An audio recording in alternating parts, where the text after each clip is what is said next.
దిద్దుబాటు ప్రార్థనలు మొదటి రోజున దేవుడు మన కొరకు సిద్ధపరిచిన వాక్య భాగం మత్తయి సువార్త 24వ అధ్యాయం 35వ వచనంలో ఒక మంచి మాట ఒకటి ఇలాగూ రాయబడి ఉంది. ఆకాశమును భూమియు గతించును గాని నా మాటలు ఏ మాత్రమును గతింపవు. దేవునికి స్తోత్రం. యేసు ప్రభువారు భూలోకంలో జీవించిన కాలంలో ఆయన రాకడ సూచనలు చెప్పే సమయం అది. అంటే మరి కొద్ది రోజుల్లో ఆయన శిలువ మరణానికి వెళ్ళే ముందు ఆయన తన రెండవ రాకడను గురించి ప్రస్తావిస్తూ ప్రజలందరికీ కూడా అప్రమత్తం చేయటానికి, ప్రజలందరినీ కూడా మెలకువతో ఉండేలా చేయటానికి తనను కొన్ని వేల మంది వెంబడించేవాళ్ళు, కొన్ని లక్షల మంది వెంబడించేవారు, వాళ్ళందరికీ కూడా చాలా మంచి సూచనలు చేశారు ఆయన. ఒక్క మాటలో చెప్పాలంటే యేసు ప్రభు నమ్మిన బిడ్డలతో, విశ్వాసులతో, శిష్యులతో ఆయన చెప్పిన ఒక మంచి మాట ఈ పూట మనం చదువుకున్నాం. వాళ్ళలో కొంతమందిలో కొంచెం అనుమానం వచ్చింది. ప్రభు చెబుతున్న మాటలు చాలా వింతగా ఉన్నాయి, విడ్డూరంగా ఉన్నాయి. ఆకాశ నక్షత్రాలు కూడా కొబ్బరి బొండాలు రాలినట్టు రాలిపోతాయి అనటం విడ్డూరం అనిపించింది వాళ్ళకి. సూర్యుడు చంద్రుడు కూడా ఇక ఉండడు అని చెప్పాడు. భూమి ఆకాశం కూడా ఏమైపోద్ది, గతించిపోద్ది అని చెప్పాడు. ఆశ్చర్యం వేసింది వాళ్ళకి.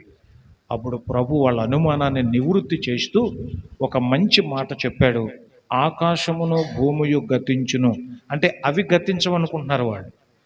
ఆకాశం ఎవడు కదిలిస్తాడు, దాన్ని భూమిని ఎవడు కదిలిస్తాడు, అవి గతించటం ఏంటి అనుకుంటున్నారు. కానీ ప్రభు చెప్పాడు, ఆకాశము భూమి గతిస్తాయి, అవైనా గతిస్తాయేమో కానీ నా మాటలు ఏమాత్రము గతింపవు అన్నాడు.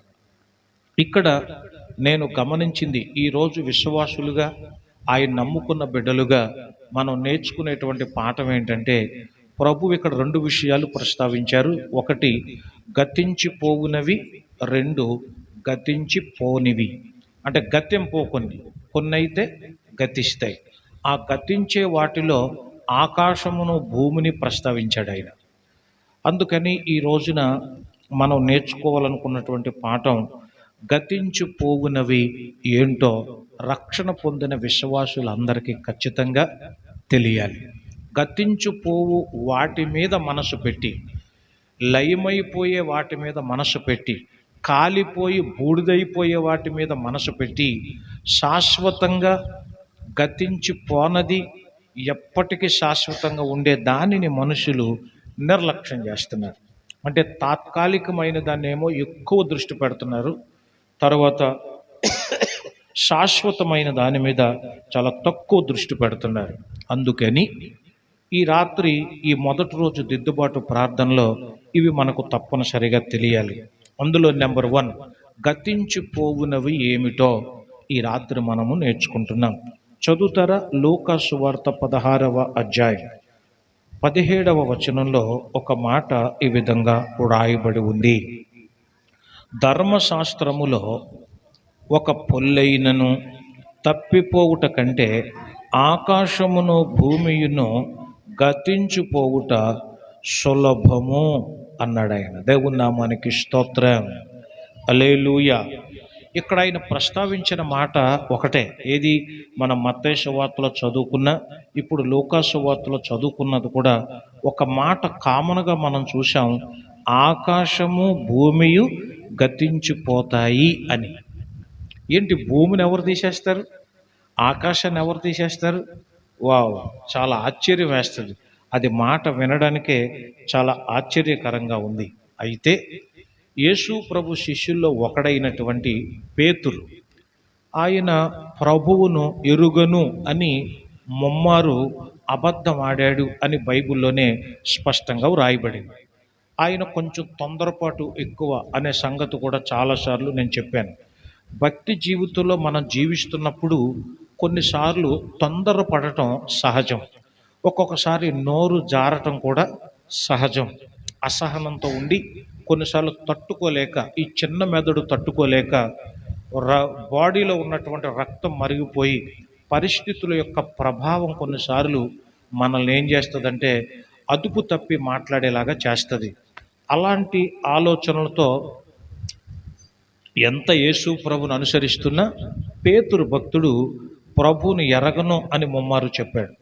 కానీ ఆ తర్వాత తెలుసుకున్న తర్వాత, అంటే ప్రభువును నిజంగా గుర్తించిన తర్వాత అతనిలో వచ్చిన అనూహ్యమైన మార్పు, పరిశుద్ధాత్మ పొందుకున్న తర్వాత అతనిలో వచ్చిన మార్పు అసలు ఇంకెవరిలో కూడా మనం చూడలేం. ఎంత బాగా చెప్పాడంటే ఆయన, పెంతుకోస్తు పండుగ దినమున మేడగదిలో పరిశుద్ధాత్మ దేవుడు వారి మీద వ్రాలిన తర్వాత, తీవ్రమైన ఆత్మ వాళ్ళ మీదకు వచ్చిన తర్వాత పూర్తిగా ఆత్మాభిషేకముతో నిండుకొనిన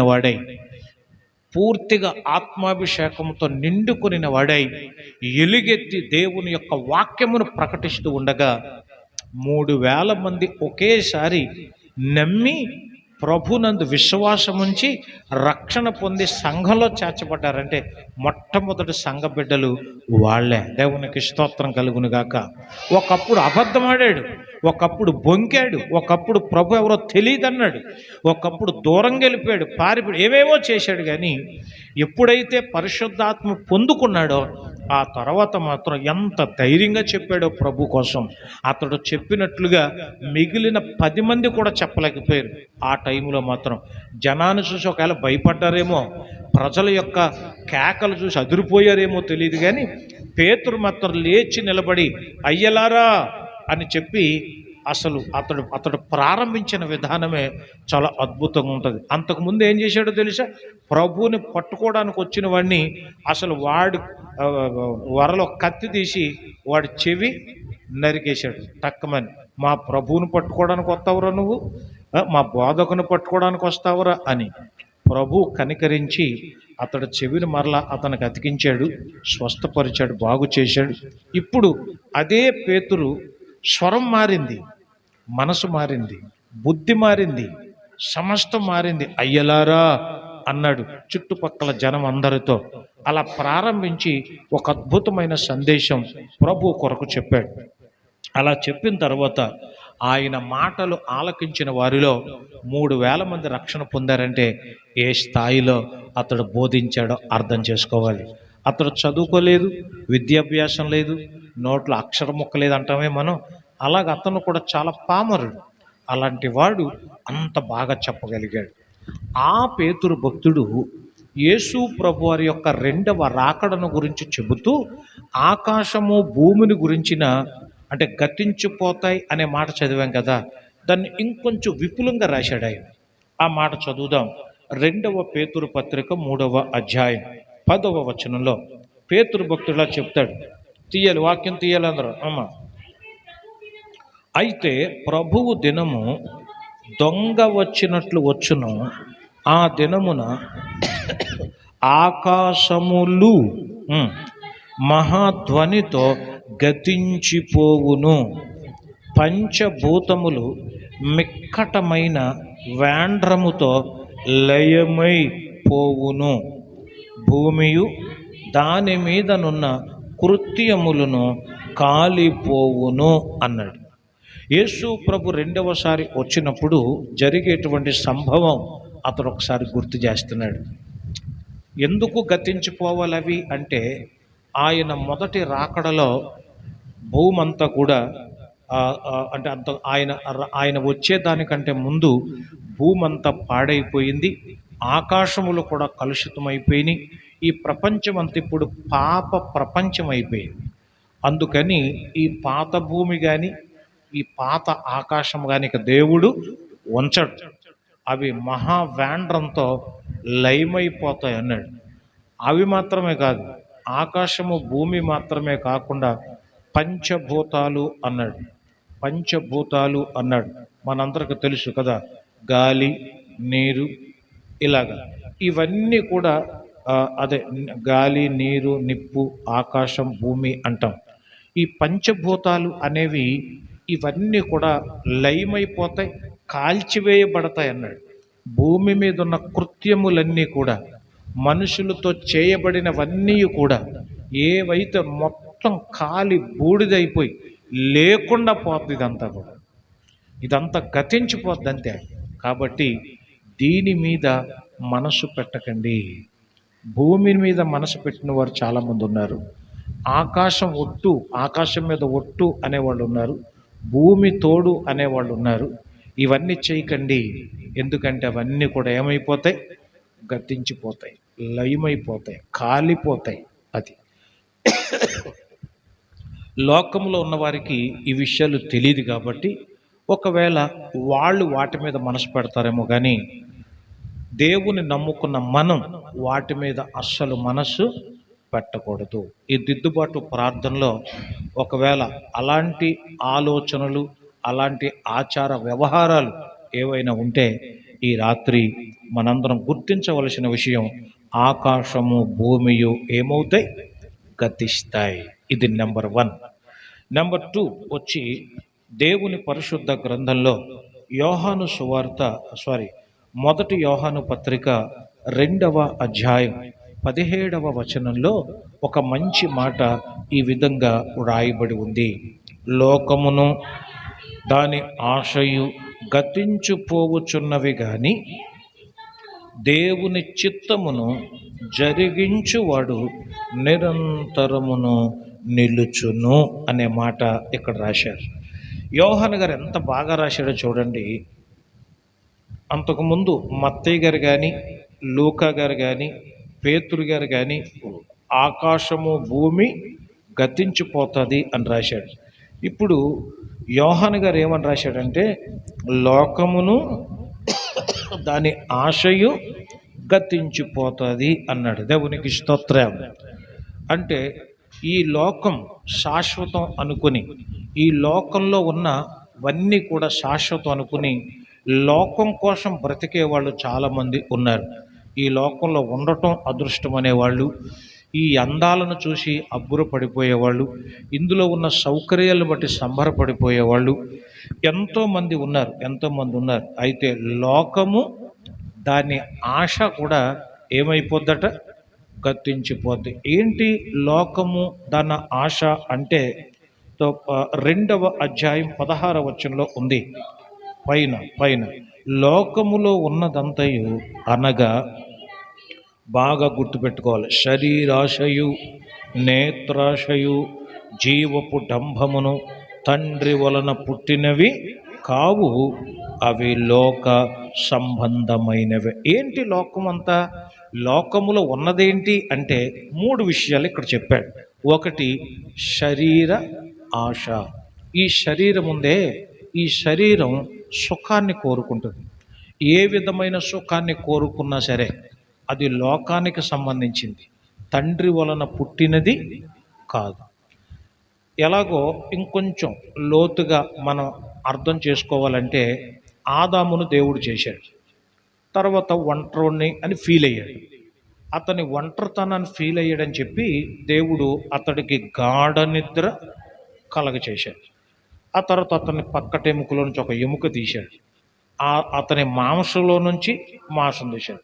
అంటే ఏకాగ్గా ఉన్నాడు, ఒంటరిగా ఉన్నాడు, పాపం ఫీల్ అవుతున్నాడు. ఒక జతనిద్దాం అనుకున్నాడు. జతను ఎప్పుడైతే ఇచ్చాడో, ఇచ్చిన తర్వాత బాబు నువ్వు లే, నీకోసం నేను ఒక అమ్మాయిని చేశాను, లేకపోతే నీకోసం ఒక ఆడపిల్లని చేశాను, నీకోసం ఒక తోడు చేశాను చూడు అనకుండానే ఆదాము లేచాడు, చూశాడు. వెంటనే ఎవరు ప్రభు ఈవిడ అని అడగలేదు. ఆయన అడిగాడా? అడగలేదు.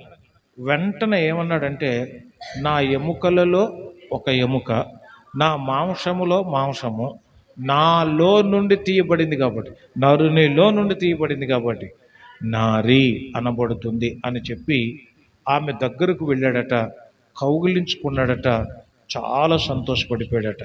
తన పిల్లలు ఒకటై ఆనందపడటం దేవుడు కూడా చూసి అతడు మనసులో ఉల్లసించాడు, సంతోషించాడు. పోన్లే ఒంటరిని అన్నాడు, అందుకని ఇబ్బంది పడుతున్నాడని చేస్తే సంతోషిస్తున్నాడు, ఇక ఇబ్బంది లేదు అనుకున్నాడు దేవుడు.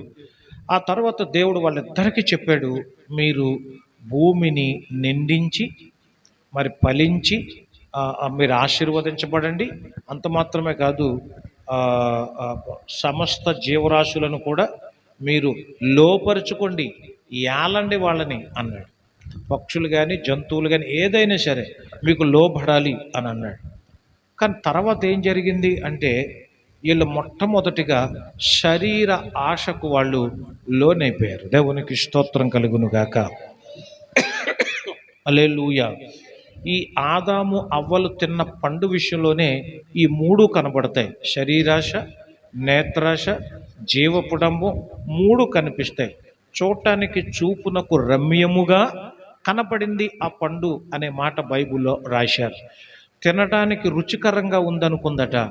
ఆ తర్వాత తింటే మీరు దేవతలు అయిపోతారని చెప్పాడు అపవాది. అది నిజం అని నమ్మారు. దీన్ని జీవపు డంభం అంటాం. అది కళ్ళతో చూడటానికి బాగుంది, ఆ తర్వాత తింటే రుచికరంగా ఉంది. ఇది శరీరాశ. జీవపుడంబం దేవుళ్ళలాగా దేవతలాగా పేరు వచ్చేస్తుంది అనుకున్నారు. ఈ జీవపుడంబం అంటే లోకములో ఉన్న శరీరాశ, నేత్రాశ, జీవపుడంబంలో వీళ్ళిద్దరూ పడిపోయారు. అప్పుడు దేవుడికి వాళ్ళిద్దరూ కూడా దూరం అయిపోయారు. అందుకని దేవుడు ఇక్కడ వార్నింగ్ ఇస్తున్నాడు. అంటే వాక్యంలో మనకు జ్ఞాపకం చేస్తున్నాడు యోహాను గారి ద్వారా. లోకములో ఉన్నదంతా ఇదే శరీరాశ. ఈనాడు చూడండి, శరీరాలను తాకట్టు పెట్టేవాళ్ళు. బైబిల్లో పౌలు గారు ఏమంటాడో తెలుసా? దేహమేరా దేవాలయం అన్నాడు. నీ దేహము దేవుని వలన నీకు అనుగ్రహించబడి పరిశుద్ధాత్మ దేవునికి నిలయమై ఆలయమై ఉన్నదని మీరు ఎరుగరు. మీ దేహము లోపట ఆత్మ దేవుడు నివసించారు. అంటే ఆత్మ దేవునికి ఆలయం ఇది. కాబట్టి ఈ దేహముతో వ్యభిచరించటం కానీ, ఈ దేహముతో పాడు పనులు చేయటం కానీ ఇది దేవునికి వ్యతిరేకమైన పాపం. శరీర ఆశలు నెరవేర్చుకోవడానికి ఇక గతించిన కాలమే చాలు. ఇక ఈ దేహమును అపవిత్రపరచకండి అని దేవుడు చెబుతూ ఇక్కడ మనకి తెలియచేస్తున్నాడు. ఆ శరీర ఆశ కూడా ఏమైపోద్దట?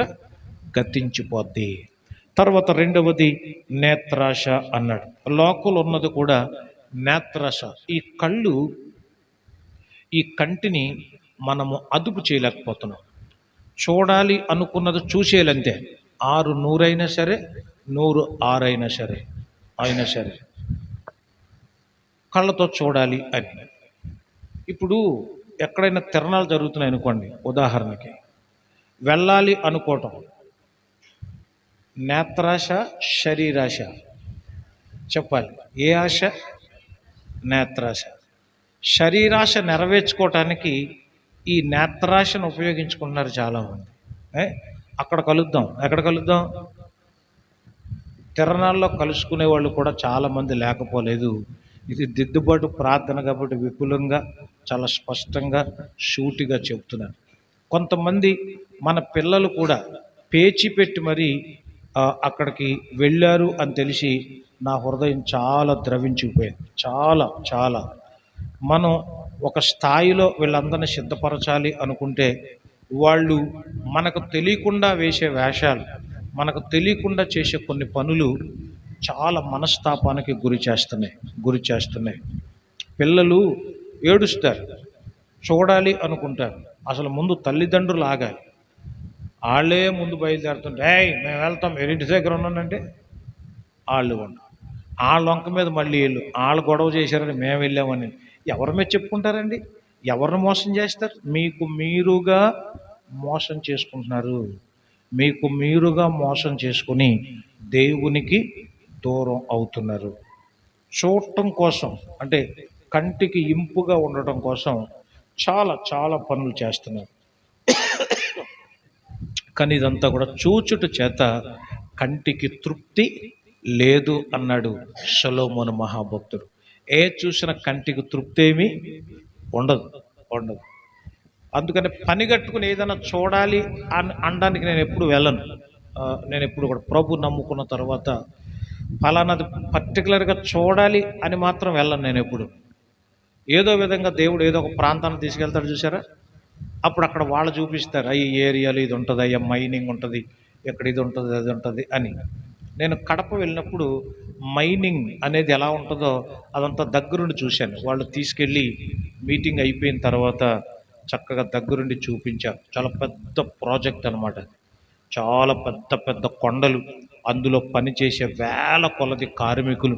మనం పైనుంచి చూస్తే కింద ఎక్కడో పాతాళంలో పనిచేస్తున్నట్టు ఉంటుంది, చీమలు కదులినట్టు ఉంటుంది.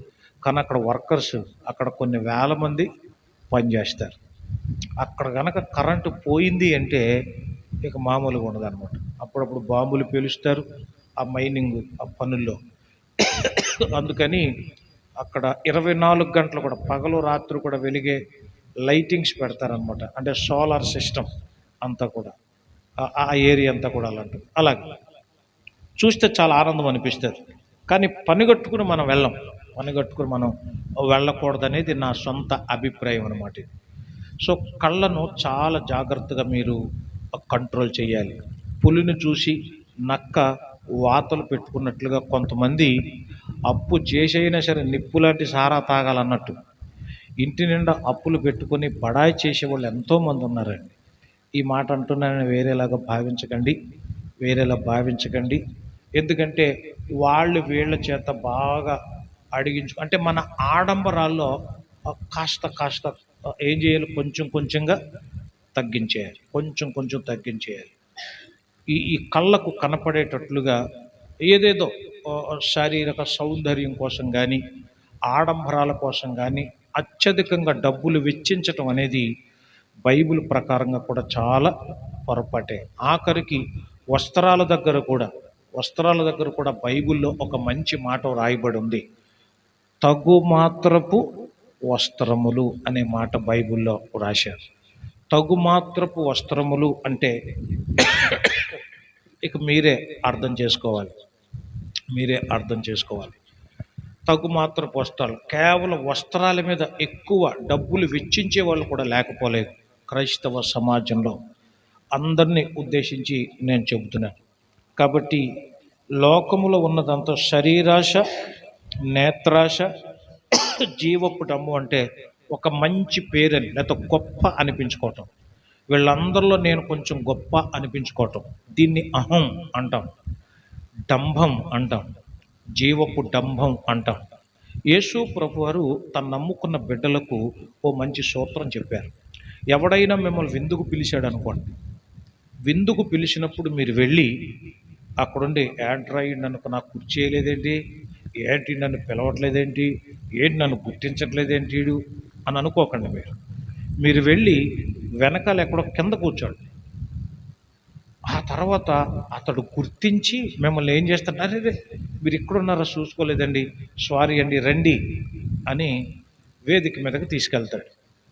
ఒకవేళ మీరు ముందే వెళ్ళి అక్కడ కూర్చున్నారనుకోండి, అక్కడ వేసిన కుర్చీలో కూకున్నారనుకోండి, మీకంటే పెద్దోడు ఎవడైనా వచ్చినప్పుడు ఏమంటాడు ఆయన, ఏమనుకోకండి కొంచెం పక్క కూర్చోండి.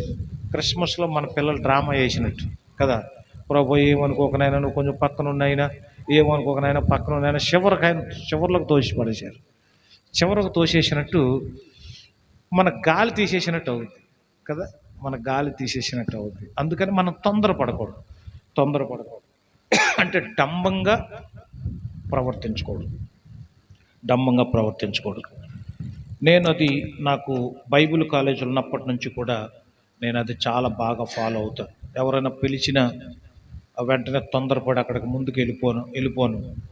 నేను వాళ్ళే గుర్తించి వాళ్ళే నన్ను చక్కగా ఎక్కడ కూర్చోబెట్టాలో అక్కడ కూర్చోబెడతారు. ఎలాంటి గౌరవం ఇవ్వాలో అలాంటి గౌరవం ఇస్తారు. కొన్ని చోట్ల మనకు దక్కకపోయినా కూడా ప్రభువును మహిమపరుస్తూ దేవుళ్ళు మన ముందుకే, ఎక్కడ దేవుడు గణపరచాలనుకుంటాడో అక్కడ దేవుడు గణపరుస్తాడు. దేవుడు గణపరచాలి అనుకుంటే మనుషులందరూ కట్టగట్టి ఆపాలనుకున్నది ఎవడు ఆపలేడంతే. దేవునికి స్తోత్రం కలుగును గాక. కాబట్టి ఈ దిద్దుబాటు ప్రార్థనలో మనం నేర్చుకున్న ఈ రెండవ పాయింట్ ఏంటంటే, లోకమును దాని ఆశయు గతించిపోతాయి. కాబట్టి ఈ లోక ఆశల మీద మనసు పెట్టకండి, శరీరం మీద మనసు పెట్టకండి, లేకపోతే ఈ నేత్రాశ మీద మనసు పెట్టకండి. ఇవన్నీ పోతాయి, ఇవన్నీ ఒకప్పుడు పోతాయి, ఇవన్నీ దేవుడు లెక్కించడు, ఇవన్నీ దేవుడు చూడడు.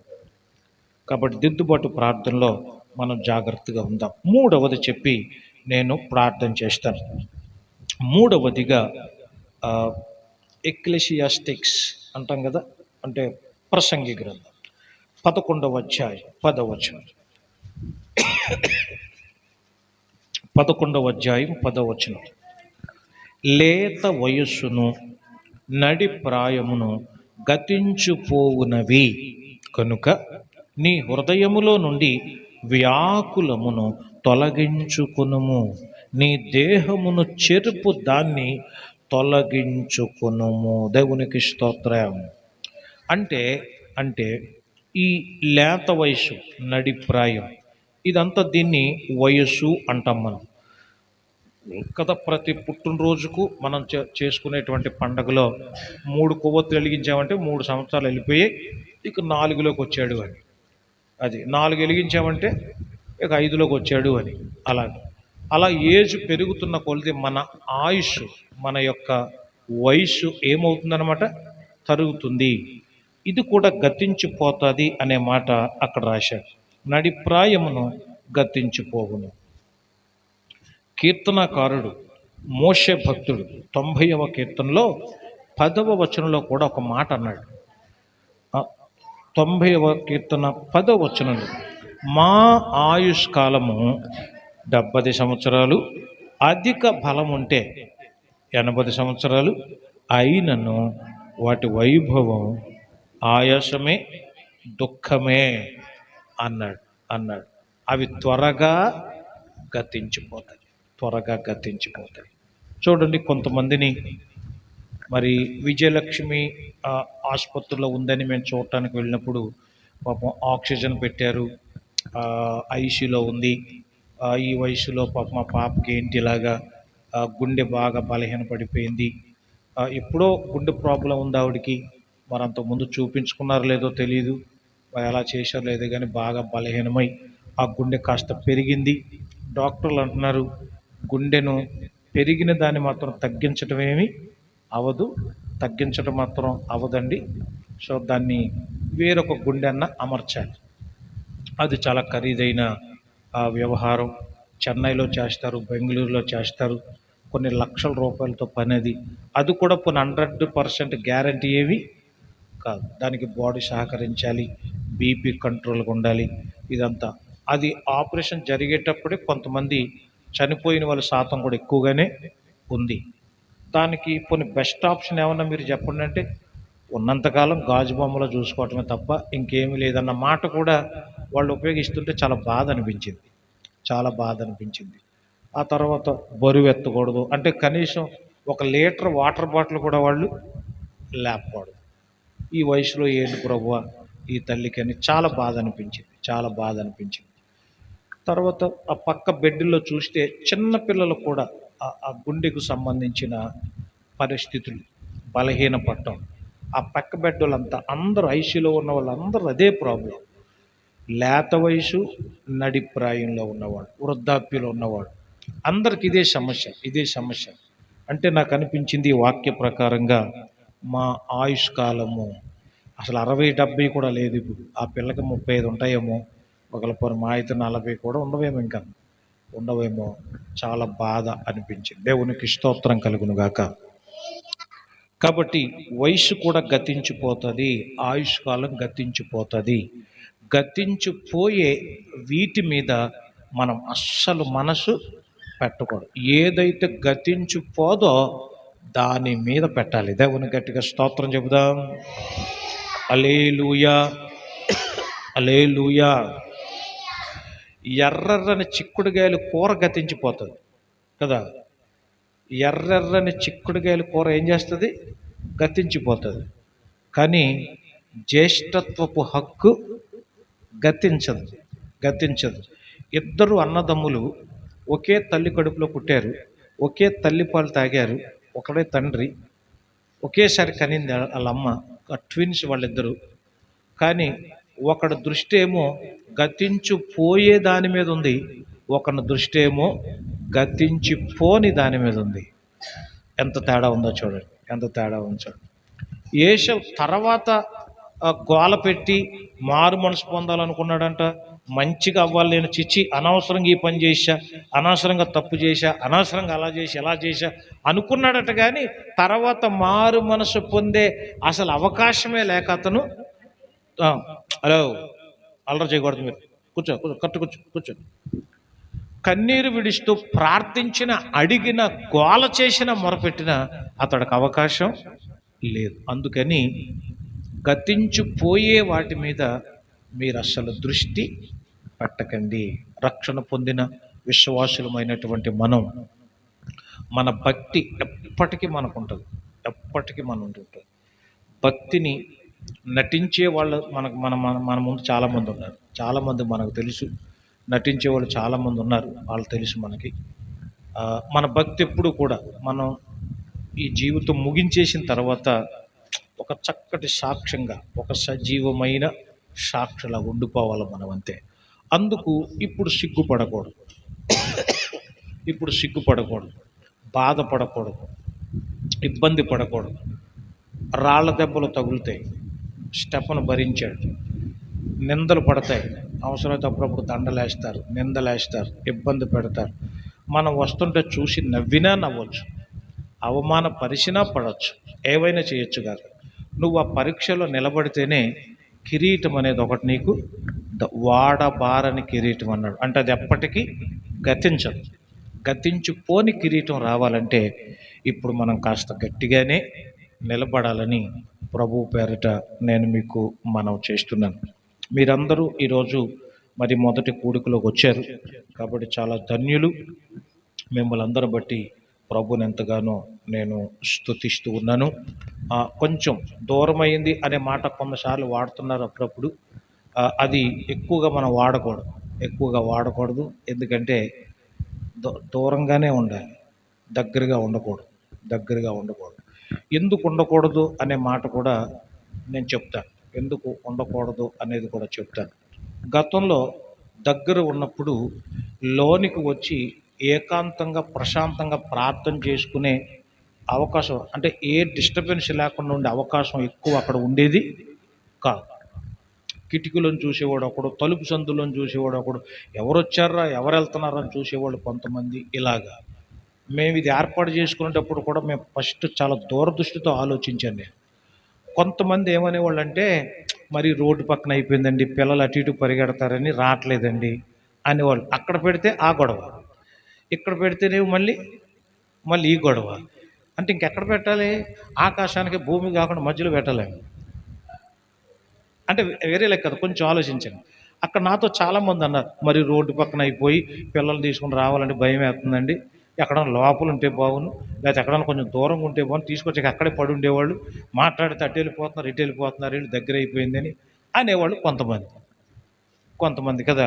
ఇప్పుడు ఇక్కడికి వచ్చామనుకోండి, ప్రార్థన అయ్యే వరకు మనం ఎక్కడికి వెళ్ళలేం. దేవునికి స్తోత్రం. ఇప్పుడు మీరందరూ వెళ్ళిపోయేసరికి మీ అన్నీ సర్దుకుని వస్తాను చూసారా, అప్పటికి ఆ చివర దైవ స్వరూపి ప్రార్థన మందిరానికి వెళ్తుంది ఒక ముసలావిడ. ఇక్కడ నుంచి నడుచుకుంటూ వస్తుంది ఆవిడకి ఎవరు ఆటో పెట్టలేదు, ఎవరు బండి ఎక్కించుకోరు ఆవిడ్ని. నాకు ఆవిడ పెద్ద సాక్ష్యం. అది నేను ఆమెను అప్పుడప్పుడు పలకరిస్తాను, ధైర్యపరుస్తాను, ఓదారుస్తాను. చాలా చక్కగా అనిపిస్తుంది, నాకు చాలా చక్కగా అనిపిస్తుంది.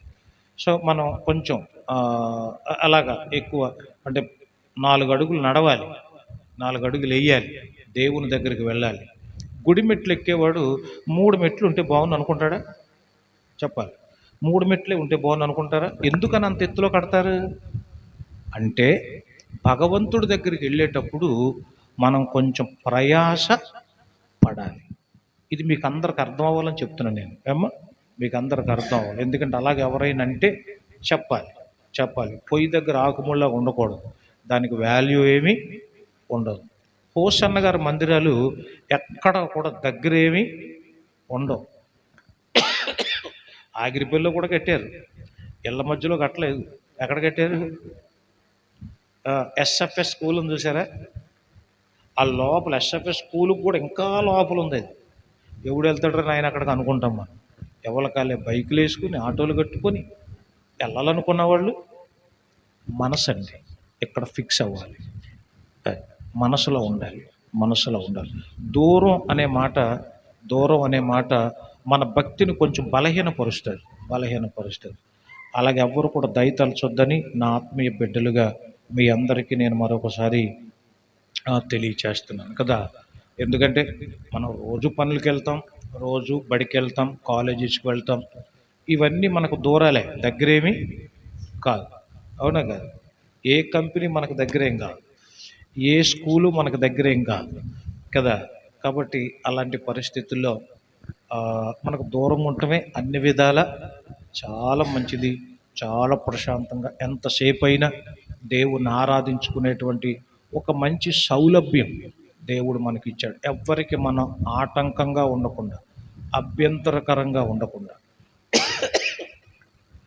రోడ్డు పక్కన ఉందనుకోండి, రోడ్డు అంటే వెళ్ళేవాళ్ళు ఇంకా వచ్చేవాళ్ళకి ఇటు కన్నేస్తూ అటు కన్నేసేవాళ్ళు, ఇటు కన్నేస్తూ అటు కన్నేసేవాళ్ళు.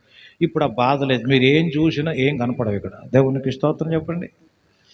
అవునంటారు కాదంటారు. అంటే కొన్ని ప్రాక్టికల్గా ఆలోచిస్తే అమ్మయ్య నిజమే, ఎంత ప్రశాంతంగా ఉందో అనే ఫీలింగ్ రావాలి మనకి అమ్మ. అలాగా. సో మనకు ఒక వాహనం కావాలి, నిజమే. దానికోసం ప్రయాసపడుతున్నాం, ప్రార్థన చేస్తున్నాం. ఈ నెలంతా కూడా నేను తిరిగి రాత్రిపూట నిద్ర లేక రాత్రి 1 గంట 2 ఒక్కొక్కసారి 3 గంటలు అయిపోయిన సందర్భాలు కూడా. పగలేమో సరిగా నిద్ర పట్టక, నిద్ర చాలక పోయిన వారంలో నేను జ్వరంతోనే ఉన్నాను. చాలామందికి తెలియదు, ఆ జ్వరంతోనే ఉన్నాను. శుక్రవారం ప్రార్థన కూడా జ్వరంతోనే చేశాం, శనివారం ఆదివారం కూడా జ్వరంతోనే చేశాం. దేవుని దయ వల్ల సోమవారం మంగళవారానికి కొంచెం సెటరైట్ అయింది. పాస్టర్ గారులు అందరూ కూడా అంటారు, మీకు బండి పనికిరాదండి, మీకు వాహనం ఉండాలండి, ఎంతంత దూరం తెనాలి వెళ్ళిపోయాం మేము బండి మీద. వాళ్ళు ఆశ్చర్యపోయారు, ఏంటి బండి మీద వచ్చేసారు మీరంటే. మాది రాజదూత్ కంటే బాగా పనిచేస్తుందండి మాదన్నాం. దేవుడు నిజంగానే అలా తీసుకెళ్ళిపోతాడు. ఎప్పుడు ఎలాంటి ఆటంకం లేదు. 5 సంవత్సరాలు అవుతుంది ఆ బండి తీసి, ఇప్పటికీ ఎలాంటి ఇబ్బంది బండి వల్ల మేము పడలేదు. మొన్న మాత్రం అంటే కింద ఏమంటారు, ఆ చైన్ దగ్గరుండే గేర్ బాక్స్ అంటాం కదా, చైన్ బాక్స్ ఉంటుంది అన్నట్టు ఒకటి ఇరిగిపోయి పాపం కింద పడి చక్రానికి రాసుకుంటుంటే సౌండ్ వస్తుంటే ఆపేశాం. ఏంటిది అని. సరే మిగతాది కూడా తీసేస్తే ప్రశాంతంగా ఉంటుంది, ఇంటికి వెళ్ళిన తర్వాత బాగు చేసుకోవచ్చు అంటే బండి ప్రాబ్లం రాలేదు, అదొక్కటి. దాని దగ్గర తీయటానికి మాకు రావట్లా. నేను బాలీ పాస్టర్ గారు విజయవాడ నుంచి మాతో పాటు ఇంకొక 2 పాస్టర్ గారులు వచ్చారు. మేమందరం కలిసి ఆ సెల్ ఫోన్ లైట్ వేసుకొని దాని పాపం తిప్పలు పడుతున్నారు ఆ బోల్ట్ తీయటం కోసం. మాకు రావట్లా, రెంచెస్ లేవు. దేవుడు చూడండి, అనుకోకుండా ఒక కారు మెకానిక్ ఒక స్కూటర్ మీద వెళ్తూ మమ్మల్ని చూసి ఆపేసి, ఏంటి సార్ అని అంటే, సార్ ఇది సార్ పరిస్థితి అంటే. అవునా సరే, రెంచులు అంటే రెంచులు లేవండి, అది ఇదనంటే. అయ్యో అవునా సరే అని అది చూసి మా దగ్గర ఉన్న చిన్న రెంచ్కి అతను, మీ దగ్గర ఒక రూపాయి బిల్లు ఉందా అని చెప్పి ఆ రూపాయి బిల్లు తీసుకొని ఆ రెంచ్కి దానికి మధ్యలో ఇరికిచ్చి దాన్ని మొత్తానికి ఆయన దాన్ని తీసేసాడు. దేవానికి స్తోత్రం. ఆయన ఎవరో మేము ఎవరమో కదా, దేవుడు ఎలా చక్కగా పంపించాడు అనుకున్నాం. దేవునికి స్తోత్రం కలుగును గాక. హల్లెలూయా. ఇది చాలా ఘనతగా భావిస్తాం. కాబట్టి వాహనం గురించి కూడా చాలా సీరియస్గా నేను ప్రార్థన చేస్తున్నాను. మీరందరూ కూడా ప్రతిసారి ప్రార్థన చేయాలి. మనకు వాహనం ఖచ్చితంగా కావాలి. అంటే వచ్చే వాళ్ళకి సౌలభ్యంగా ఉండటం కోసం, వృద్ధులు కానీ, అంటే మెయిన్ వృద్ధుల కోసం ఎక్కువ ఆలోచన.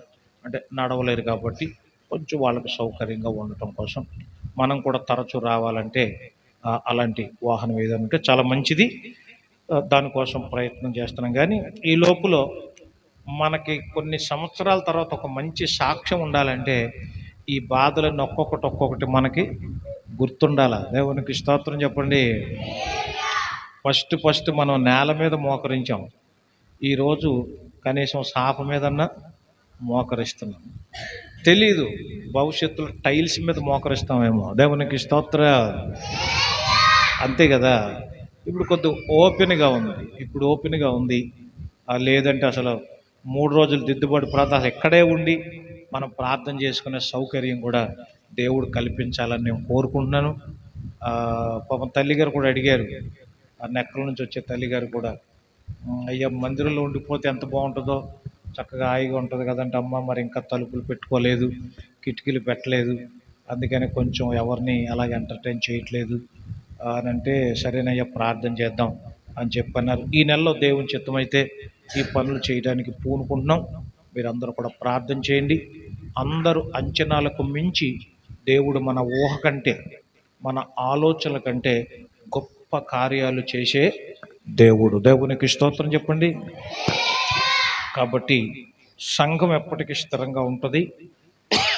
కాబట్టి గతించిపోయే వీటి మీద మనసు పెట్టకూడదు. ఏమేమి గతించిపోతాయట? 3 విషయాలు. ఆకాశము భూమియు గతించును. నెంబర్ 2, లోకమును దాని ఆశయు గతించును. నెంబర్ 3, వయస్సు లేకపోతే ఆయుష్ గతించిపోతుంది. కాబట్టి గతించిపోయే వాటి మీద మనసు పెట్టద్దు. గతించిపోనిది దేవుని మీద, దేవుని రాజ్యం మీద మనసు పెడదాం. అట్టి కృప దేవుడు అనుగ్రహించును గాక. తలలు వంచండి, కళ్ళు మూసుకోనండి, ప్రార్థన చేసుకుందాం. హల్లెలూయా, హల్లెలూయా, హల్లెలూయా, హల్లెలూయా, హల్లెలూయా. లోకాశతో నిండి ఉప్పొంగుచు మార్గంబు నేదపితి,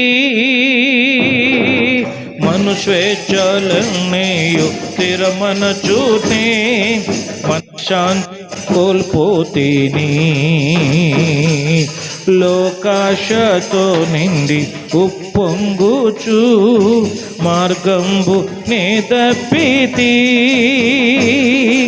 మనుష్వేచ్ఛలన్నీయు స్థిరమనచునే మనశ్శాంతి కోల్పోతేని.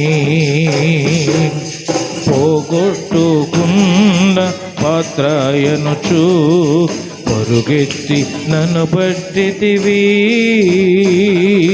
ప్రాణంబు నాలో నున్నప్పుడే నీ పాదంబు నే బట్టితి, నీ పాదంబు నే బట్టితి. కుమ్మరి ఓ కుమ్మరి జగదుత్పత్తి దారి, జీగతమున్నైన నా వంక చల్లగా చూడు మాయా, చల్లగా చూడు మాయా. ప్రేమగల మా తండ్రి, మీకు వందనాలు, స్తోత్రాలు చెల్లిస్తున్నాం. ఈ రాత్రికాల సమయంలో మీ సన్నిధికి వచ్చిన నీ బిడ్డలందరినీ కూడా దీవించి ఆశీర్వదించండి. ఇదిగో నాయన, కొంతమంది బిడ్డలు కాలి నడకన నడుచుకుంటూ వచ్చారు నాయన. మరి ఆ బిడ్డలు శ్రమపడి వచ్చారు. ఈ శ్రమ వృధా కాదని, శ్రమ పడిన మీదట మీరిదిగో మీరు గొప్ప సువర్ణాన్ని చూస్తారు అని మీ వాక్యంలో చెప్పినట్లుగా మా కష్టానికి తగిన ఫలితం ఇవ్వండి ప్రభువా. మా ప్రయాసానికి తగిలిన ప్రయోజనాన్ని మాకు కలిగించి మహిమ పొందండి. ఈరోజు నేర్చుకున్న పాఠంలో అనేక విషయాలు గ్రహించి, గుర్తించి అనేక మందికి మేము బోధించే స్థితిలో మాకు నేర్పండి. దేవానికి స్తోత్రాలు. అలాగే సాహితీ కొరకే ప్రార్థిస్తున్నాం, పరీక్షల్లో జయం ఇవ్వండి నాయన. విజయలక్ష్మి కొరకే ప్రార్థిస్తున్నాం, గుండెను ముట్టండి ప్రభువా. మీకు అసాధ్యమైనది లేదు ప్రభువా. తల్లికి స్వస్థత దయచేసి లేవనెత్తి మరలా మా మధ్యలో నిలబెట్టి గొప్ప సాక్షిగా నిలబెట్టు తండ్రి. మీకు స్తోత్రాలు. ఇదిగో 3వ తారీఖు నుండి 3వ తారీఖున ఓరవంచలో జరుగుతున్న మీ ప్రార్థన చేస్తున్నాం నాయన. చక్కగా జరిగించండి, గొప్పగా జరిగించండి, ఘనముగా జరిగించండి. మీరే మహిమను పొందండి.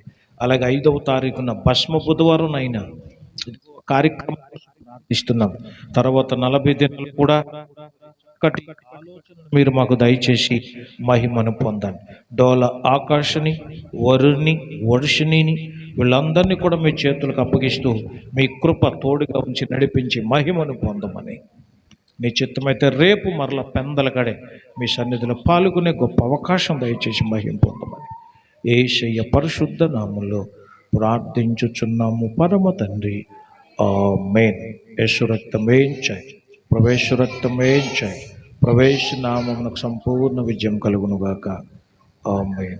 ఆమేన్. అందరికి వందనాలమ్మ. దేవుడు మిమ్మల్ని దీవించునుగాక. దేవుడు మిమ్మల్ని దీవించును.